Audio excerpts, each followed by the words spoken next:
பாயும் காளையை நோக்கி சிரித்து கொஞ்சம் மீசை முறுக்கி சிறுத்தை போல் அதை துரத்தி பிடித்து அடக்கி ஆள்பவன் வீரத்தமிழன். இது விளையாட்டல்ல, உரிமை. இது எங்கள் வீரத்தின் அடையாளம் என மார்த்தட்டிக் கொள்ளும் தமிழர்களின் வீர வரலாறான ஜல்லிக்கட்டு பற்றியும் தமிழர் திருநாள் பற்றியும் இந்த வீடியோவில் விரிவாக பார்க்கலாம் வாங்க.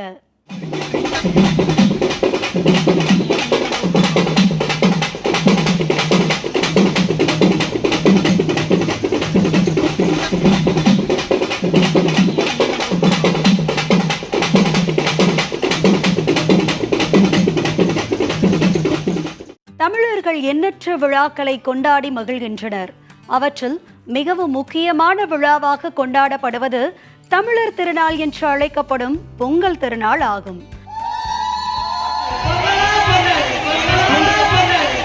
இப்பண்டிகை தமிழ் கலாச்சாரத்தை உலகிற்கு உணர்த்தும் திருவிழாவாக கொண்டாடப்படுகிறது.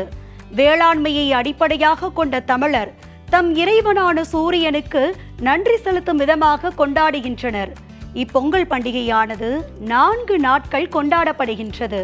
பொங்கல் பண்டிகையின் முதல் நாள் போகி கொண்டாடப்படுகிறது. பழையன கழிதல் புதியன புகுதல் என்பது போகி தினத்தின் சாராம்சமாகும். தமிழர் தம் வேளாண்மை சுழற்சியில் கடைசி நாள் இதுவாகும்.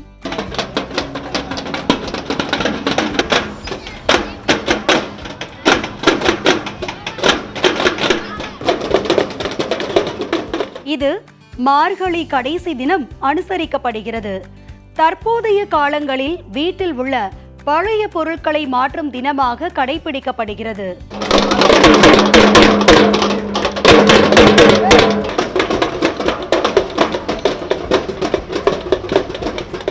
பொங்கல் பண்டிகையின் பிரதான தினம் தைப்பொங்கல் ஆகும். தைப்பொங்கலானது 2வது பொங்கல் தினமாகும். குறிப்பாக தை மாதத்தின் முதல் நாள் கொண்டாடப்படுகின்றது.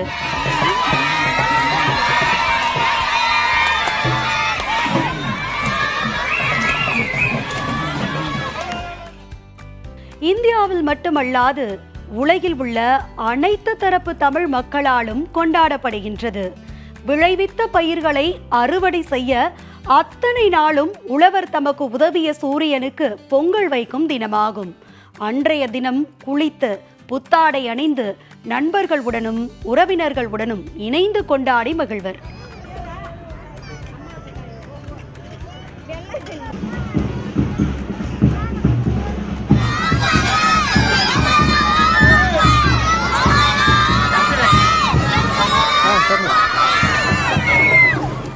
வேளாண்மைக்கு உறுதுணையாக இருக்கும் விலங்குகள் மற்றும் கால்நடைகளுக்கு நன்றி கூறும் விழா மாட்டுப்பொங்கல் ஆகும்.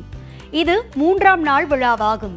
குறிப்பாக இந்நாளில் விவசாயத்திற்கு உறுதுணையாக இருக்கும் காளை மாட்டிற்கும் இல்லத்தை செழிப்புற செய்யும் பசுமாட்டிற்கும் பொங்கலிடும் நாளாகும்.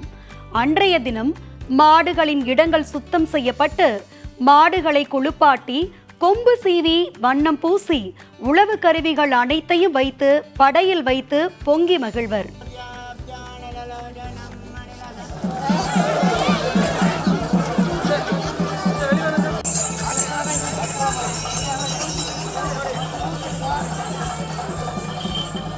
காணும் பொங்கல் 4வது நாள் கொண்டாடப்படும் விழாவாகும். இதனை கன்னிப்பொங்கல் என்றும் அழைப்பார்கள்.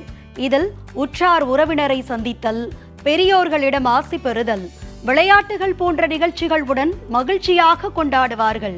மேலும் தமிழர்களின் பெருமை பேசும் பல பாரம்பரிய விளையாட்டுகளில் ஜல்லிக்கட்டும் ஒன்று. இதன் சுவாரஸ்யமான பின்னணிதான் என்ன, வாங்க பார்க்கலாம்.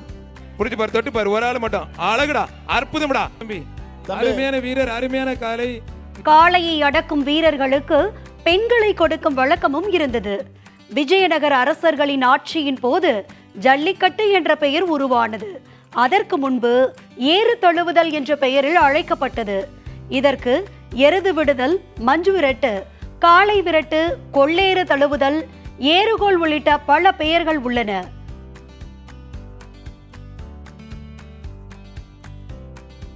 சிந்துவெளி நாகரீக அகழ்வாயில் கண்டெடுக்கப்பட்ட முத்திரைகளில் வீரன் ஒருவன் காளையை அடக்கும் சித்திரமும் சினமுற்ற காளை ஒரு வீரனை கொம்பால் குத்தி எறியும் சித்திரமும் இடம்பெற்றிருக்கிறது. இதன் மூலம் கிமு 2000 காலத்திலேயே காளையை அடக்கும் வீர விளையாட்டுகள் நம் வாழ்வோடு கலந்திருந்ததை உணர முடியும்.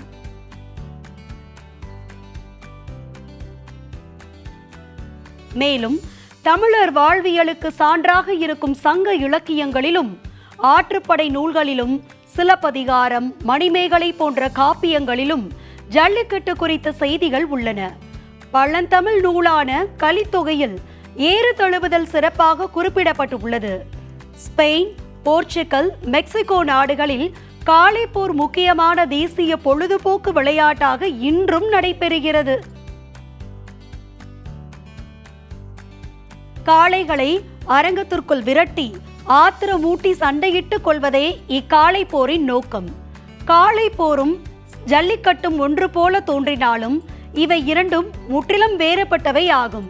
சிந்து சமவெளி, கீழடி, ஆதிச்சநல்லூர் போன்ற அகழ்வாராய்ச்சிகளில் கண்டெடுக்கப்பட்ட சான்றுகளை ஒப்பிடும் போது ஜல்லிக்கட்டு போட்டிகள் 2000 ஆண்டுகளுக்கு பழமையான தமிழர் பண்பாடு என ஆராய்ச்சிகளில் கண்டெடுக்கப்பட்டுள்ள சான்றுகள் ஆதாரமாக தலை நிமிர்ந்து நிற்கிறது.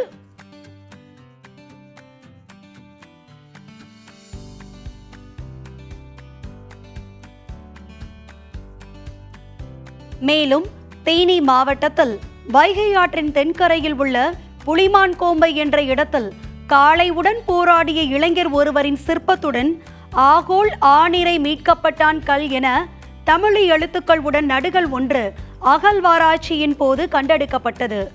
மறைந்த வீரரின் நினைவாக அமைக்கப்பட்டிருக்கும் இந்த நடுகள் ஜல்லிக்கட்டு எத்தகைய பழமை வாய்ந்தது என்பதை உரக்க சொல்கிறது.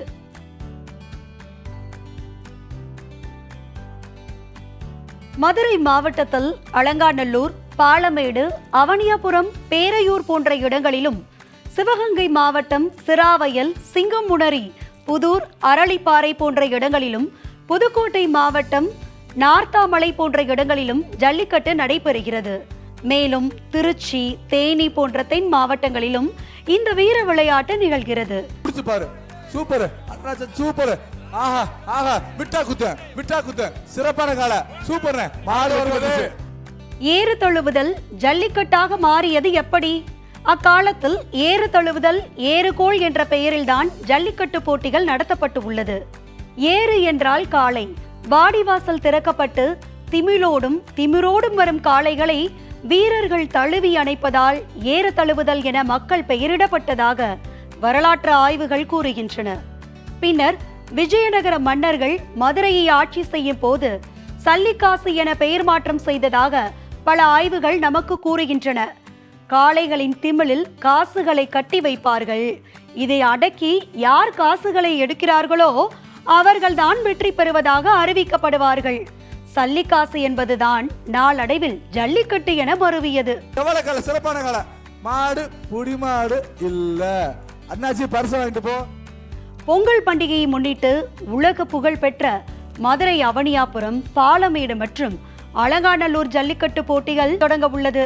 பாலமேடு ஜல்லிக்கட்டு போட்டி 15ஆம் தேதியும் நடைபெறுகிறது. உலக புகழ்பெற்ற அலங்காநல்லூர் ஜல்லிக்கட்டு போட்டி 16ஆம் தேதியும், திண்டுக்கல் மாவட்டம் பழனியில் நெய்க்காரப்பட்டியிலும், புதுக்கோட்டை மாவட்டம் மங்கதேவன்பட்டி ஜல்லிக்கட்டும் நடைபெறுகிறது. அதே நாளில் புகழ்பெற்ற சிராவயல் மஞ்சுரட்டு போட்டியும் நடைபெறுகிறது. 18ஆம் தேதி புதுக்கோட்டை மண்டையூர் ஜல்லிக்கட்டும், திருச்சி மாவட்டம் நவலூர் குட்டப்பட்டு ஜல்லிக்கட்டும், நாமக்கல் மாவட்டம் எருமைப்பட்டி ஜல்லிக்கட்டும் புதுக்கோட்டை மண்டையூரிலும் நடைபெறுகிறது. 19ஆம் தேதி அன்று திருச்சி மாவட்டம் பள்ளப்பட்டி ஜல்லிக்கட்டு நடைபெறுகிறது.